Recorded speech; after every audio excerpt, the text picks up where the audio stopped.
सबसे पहला सवाल जो सरकार ने आज कहा है कि उनके पास किसानों के मौत के आंकड़े नहीं है, मुआवजे का सवाल नहीं उठता, आप क्या कहेंगे? भाई सरकार अगर झूठ बोल रही और सरकार इस मामले को निपटाना नहीं चाहती और सरकार देश के सामने धोखा दे रही है तो उसका तो कोई इलाज है नहीं। कोरोना काल में भी सरकार ने यही कहा था कि कोई आंकड़े है ही नहीं और ना किसी की डेथ हुई कोरोना में। जिन किसानों ने यहाँ पे सुसाइड कर लिया, जिन किसानों की यहाँ पे डेथ हुई, क्या सरकार वही मान लेगी कि जिन किसानों का दाह संस्कार यहाँ पे होगा तो उसको ऑथेंटिक वो मांगेगी कि किसान यही दाह संस्कार करता तो वही उसको ठीक मानती? इसका मतलब ये है कि सरकारें इस मामले को निपटाना नहीं चाहती। वो चाहती है कि ये किसान ऐसे ही चले जाएं, इन किसानों से कोई बातचीत ना हो और इनको ऐसे ही यहाँ से बहका के एलिगेशन लगा के इनके तोड़ फोड़ बता के आंदोलन में तोड़ फोड़ है, ये सारी चीज बताकर यहाँ से चला जाए किसान। ये इन पे क्या विश्वास कर लोगे? इनके मुकदमों पे क्या विश्वास कर लोगे आप? सरकार का कहना है कि इस आंदोलन में ना कोई गोली चली, ना लाठी चार्ज हुआ, फिर सरकार किस आधार पे आंकड़े दे? एक बीजेपी सांसद ने कहा है। आंकड़े इस आधार पर दे कि जो यहाँ पे हमारी एलआईयू इंटेलिजेंस इतनी कमजोर है क्या कि उनको पता ही नहीं किसी चीज का? उनको सब पता है, सब वो जानते हैं, सब उनकी जानकारी में है। और फिर बैठकर टेबल पे बात कर लो ना, क्या दिक्कत है? उन्हें टेबल पे बात करने में क्या दिक्कत उनको है? माँ क्यों छुपना चाहती है टेबल से? आने का जो भी जवाब देना। कोई नेता आया है टिकैत साहब आपके पास? हमारे पास में कोई नहीं आया। तो फिर बातचीत कैसे होगी? और जब आया ही नहीं, हम तो कह रहे हैं कि हम तो टेबल पे बैठने को तैयार हैं। इसे आंदोलन को सरकार और आगे ले जाना चाहती है कि अब एलिगेशन लगाते रहो कि हमने 3 काले कानून वापसी ले लिए और किसान घर वापसी नहीं जा रहा। हम उन चीजों पर बातचीत करना चाहते हैं जो चीज आज से 12 महीने पहले शुरू हुई और जो 12 दौर की बातचीत शुरू हुई, जो उस टाइम पे फैसले हुए या जो उस टाइम पे बातचीत होती थी, उसी पे ही सरकार आज बात कर ले। हम पूर्ण रूप से तैयार है उसी पे ही, और उसी पे ही आंदोलन खत्म हो जाएगा। उस टाइम पर था कि 4 चीजें उस टाइम पे थी। पहली थी 3 काले कानून, एमएसपी, पुराली और बिजली अमेंडमेंट बिल, ये 4 चीजें थी। उस टाइम पे इन्होंने 2 चीज वापसी ले ली, बिजली अमेंडमेंट बिल और पुराली वाला वापसी ले लिया, 2 बच गए, एमएसपी और काले कानून। 12 महीने बाद में इन्होंने एमएसपी को, उसको काले कानूनों को वापसी ले लिया। अब 1 बच गया एमएसपी। लेकिन जो काले कानूनों को हटाने के लिए जो नुकसान हुआ है, ट्रैक्टर का नुकसान हुआ, मुकदमे लगे और उन किसानों का कंपनसेशन, ये उस टाइम की बीच की घटना है जो घटी पिछले 11-12 महीनों में। उसकी जिम्मेदारी भी सरकार की है, उनको भी सरकार ले। चलिए एक एक करके आते हैं। एमएसपी की बात आपने कही, बहुत सारे जो जानकार जो है वो कह रहे हैं कि एमएसपी दिया गया किसानों को तो देश डूब जाएगा, उतना पैसा है नहीं, सरकार दे नहीं सकती। आपका क्या कहना है?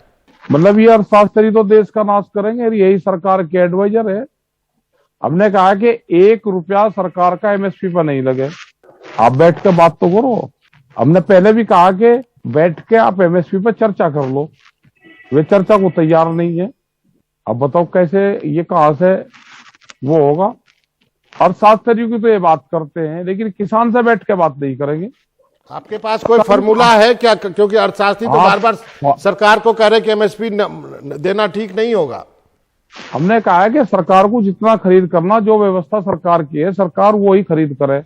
उससे एक तो फायदा किसान को होगा, जो व्यापारी सस्ते में खरीद कर महंगे में बेचता है एमएसपी पे, एक तो उसका सीधा लाभ किसान को होगा। एक व्यापारी सस्ते में खरीदेगा नहीं, जिसको व्यापार करना वो एमएसपी से नीचे खरीद ना करे, ये चीज इसमें होगी। भाई व्यापारी इसी से तो कुमारा, वो 1100-1200 रुपए में, 800 रुपए में धान खरीदता है और एमएसपी पर 1800 रुपए में बेचता है। 200-300 रुपए उसका खर्चा आ गया, तो उसको सीधा 500 से 600-700 रुपया बचता है पर क्विंटल। बड़ा व्यापारी देश में है, ये रुक जाएगा उससे। किसी को व्यापार करना होगा वो उसके नीचे पर खरीद नहीं करेगा। आपकी बात सही। एक चीज और, अब ये कहा जा रहा है कि कुछ किसान नेता कहने लगे, कुलवंत सिंह संधू हैं, उन्होंने कहा कि हम आंदोलन का स्वरूप बदलना चाहते हैं, पंजाब के संगठन दिल्ली के सीमाओं से उठना चाहते हैं, हम उठेंगे तो साथ उठेंगे। क्या कहना है आपका इस पे? बिल्कुल साथ उठागा, यहाँ से कोई नहीं जा रहा। संयुक्त किसान मोर्चा इकट्ठा है, था और रहेगा। 4 तारीख को आप लोगों ने कोई मीटिंग की है? 4 तारीख को एसकेएम की बैठक है और उसमें ही आगे का फैसला होगा उसमें। तो पंजाब के संगठन क्यों दिल्ली के सीमाओं से हटना चाहते हैं? आप कहते हैं कोई नहीं जाएगा। कुछ चर्चा आई है, सुनी हमने भी। तो आप सब में बातचीत नहीं हो रही है कि क्या स्वरूप होगा आंदोलन का आगे?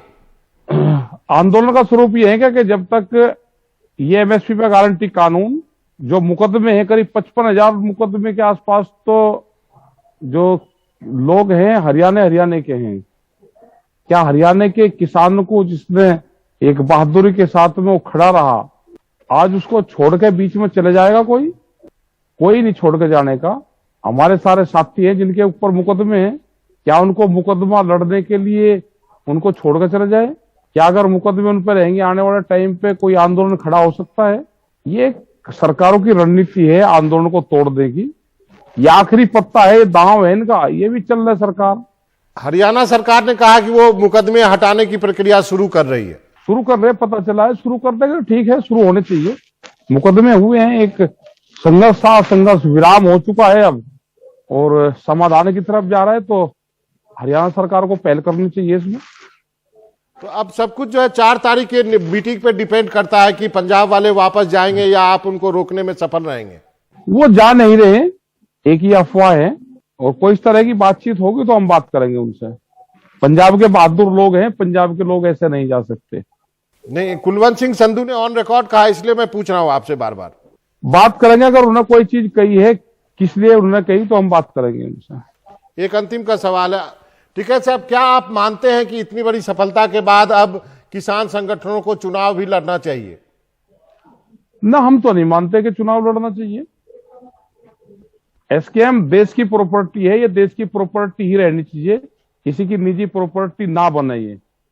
लेकिन कुछ किसान नेता है जो चुनाव लड़ने के फेवर में है, चटनी साहब है, बाकी लोग भी हैं।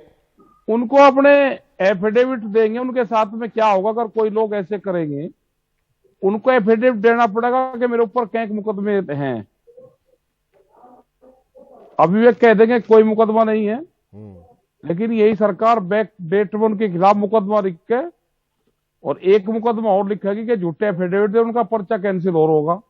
या फिर आप ऐसा भी तो कह सकते हैं कि जिसको लड़ना है लड़े, भारतीय किसान यूनियन के तहत नहीं लड़ा जाएगा। हमारा कोई वो लड़ने का नहीं प्रोग्राम, ना हम चुनाव लड़ रहे, ना हमारा चुनाव लड़ने की इच्छा है, और ना संयुक्त मोर्चा कोई चुनाव लड़ रहा। किसी पॉलिटिकल पार्टी के लिए अपील करेंगे कि उनको वोट दे उत्तर प्रदेश चुनाव में?